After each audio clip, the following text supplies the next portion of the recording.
Les blancs ont 4 pièces qui attaquent le roc, le cavalier, le fou et la dame. Bon, en général, 3 suffisent, alors 4, c'est encore mieux. Les blancs viennent attaquer sur la colonne H et menacent mat en H7. Seule défense, avancer le pion. Et là, on sacrifie la dame. La menace est dame H8 mat, les noirs prennent, et il y a échec et mat. Le cavalier protège le fou, et le fou bloque. C'est le mat de Blackburn, qui était un fort joueur, et qui se fait avec les 2 fous et le cavalier. Nous sommes de nouveau en position du mat de Blackburn, c'est-à-dire la dame, cavalier, fou et fou. En fait, la dame sert surtout à détruire le roc, c'est-à-dire à éliminer les pièces qui le défendent. Dame prend H3, le fou bloque, donc le pion est obligé de manger, et les noirs peuvent faire échec et mat avec fou E4. Le fou bloque et le cavalier bloque.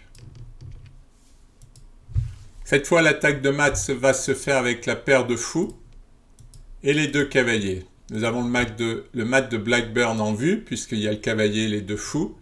Et c'est le cavalier qui est inutile qui va nous servir à ouvrir les lignes. Donc cavalier H6, échec. Si les noirs ne prennent pas, puisqu'il faut toujours examiner quand on fait un sacrifice si l'adversaire ne prend pas, nous avons ce cavalier qui bloque cette case, et donc c'est celui-là qui va faire échec et mat.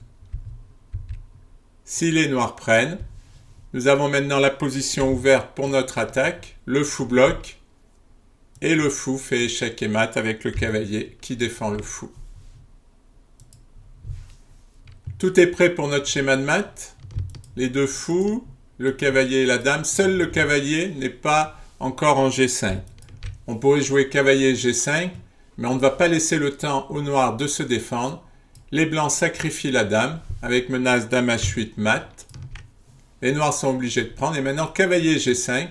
Et aussi surprenant que cela puisse paraître, il n'y a aucune possibilité d'empêcher fou H7.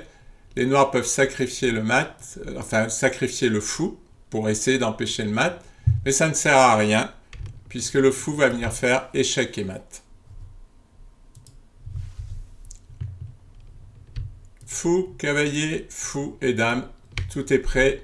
On sacrifie la dame, puis on prend. Il y a une petite nuance dans cet exercice, c'est qu'après l'échec, le roi peut s'enfuir, mais cette fois, c'est ce fou qui va faire échec et mat, avec le fou qui bloque et le cavalier qui défend le fou.